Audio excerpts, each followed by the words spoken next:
was in a little open G mood today. Open G is not really a mode, it's a tuning. Anyway, it is Saturday, March, must be about the 27th or something like that around here now. I'm starting to lose track of time. And, but I'll be checking out soon for a little while. Just want to let you know what's been going on around here. Let's see, the big news, of course, from yesterday is the new lesson up on the Strumming Companions practice partner. So I hope you guys have had a chance to check out my strumming lesson practice. It's got a whole bunch of exercises, I think like 27 exercises, yeah, at different speeds, using different strumming patterns, and also using the same different chord progressions in various keys. So it kind of puts together a lot of the stuff we've been talking about.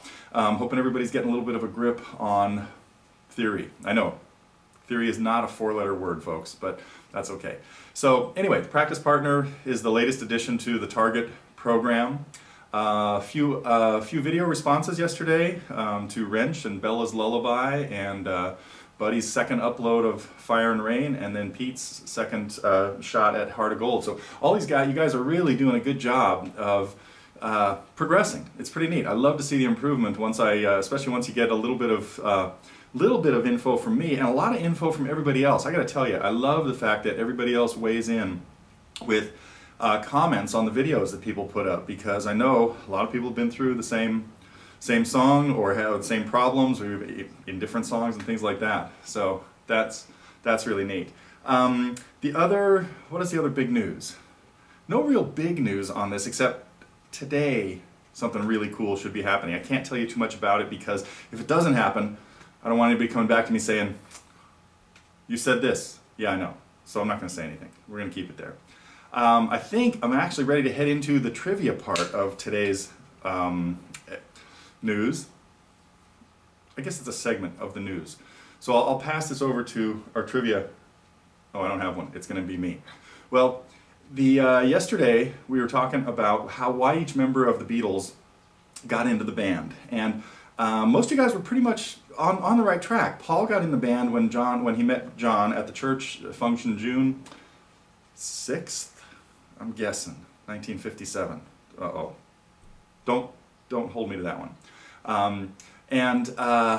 For two reasons, and I think everybody had this. One was he could tune a guitar better than John could, and the other was that he could play this rock tune, 20 Flight Rock, that was popular instrumental at the time. Well, maybe it was a vocal. I can't remember now. Anyway, and of course, he brought in a little bit later. He brought in his young friend George. John, again, was not real fond of George coming in, but George could play this instrumental tune called Raunchy that I think they heard from the Shadows, an English instrumental band similar to the Ventures that we had here in the United States. Shadows were a very influential band in the early days, or in the early 60s, especially in England. Not so much here, unfortunately. They're really cool though, so if you get a chance, check out the Shadows. And so that was why George was sort of accepted, because John realized he was a good guitar player. And then Ringo, a couple years later, Ringo came along because he was really the best drummer in town. And you guys had this, you were right on about this. He was in another band, another Liverpool band, Rory, Storm and the Hurricanes. And they basically stole Ringo from Rory. And Ringo knew that he was getting a better offer from John and Paul, and he better take it. And so Rory was not too happy because they took his star and so to speak.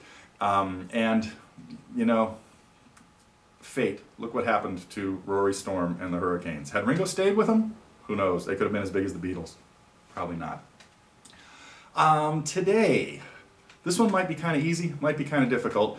Of course, as many of you mentioned, the original bass player in the band was Stuart Sutcliffe. So there was a time when there were 5 of them in the band, with Pete Best and John, Paul, and George, and Stuart, and this was in their Hamburg days when they were spending a lot of time playing in Germany.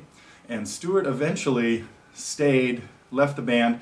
Music was not his thing, but he was a good friend of John's from art school. So at one point, they now had Stuart leave the band, and there were 3 guitar players, and it made sense for one of them to start playing the bass.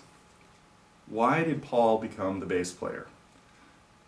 There's not necessarily one right answer to this. So this is one that you could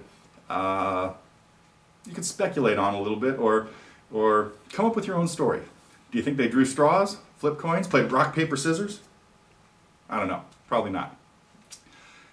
And a little, not really follow-up question to that, but another sideline related to Paul is, what was Paul's first instrument? And why did he switch to the guitar? Why did he take up the guitar, considering what his first instrument was?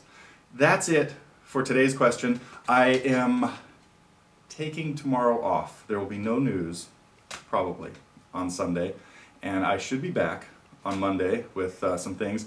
I'm not going to be getting to as many video responses in the next week or so. Got a really special project that I'm working on for you guys that will unfold a little bit as the week progresses. So don't worry if, try to get through Sunday without Totally Guitars news. I think you can do it. I have faith. So I'm actually taking off the rest of the weekend to go watch a little college softball in beautiful downtown, well, side town, Turlock, right about in the middle of California. Get out your maps, look for Turlock, put a little pin there, and just hope it's not a little voodoo thing, because I'm going to be there watching college softball. That's it. Signing off for the weekend. We'll be back Monday with the exciting events of this weekend.